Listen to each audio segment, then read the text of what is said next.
And I know you might think it's done to death, but like many of you, I was one of the estimated 4 billion people who watched the funeral of Queen Elizabeth II last night. I got to be honest, I had no intention of doing so. I'd had enough. The saturation coverage of her life over the past 10 days, I thought had done it.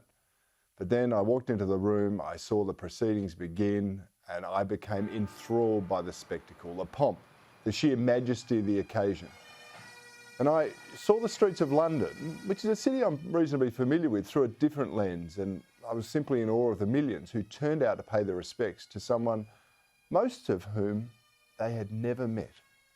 Now, I understand that the Queen actually had a hand in planning the ceremony herself, but it's hard to even imagine that she could have anticipated the sheer outpouring of love and respect so many in the UK and right around the world demonstrated for her. From my point of view, it was simply amazing, and it was an incredible part of history. But let's reflect. We've never had a live global telecast of a British ruler's funeral. To see her heirs and successors upholding their dignity and duty in the face of incredible personal and public loss is a reminder of perhaps just how restrictive the role can be. Personally, I can't think of a worse job anyone could have than be the head of the British royal family.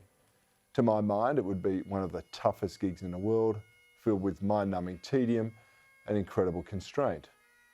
That said, I'm pleased we have them. I mean, the Crown plays an important role in our Constitution, and the embodiment of that role, the royal family, are dear to the hearts of millions.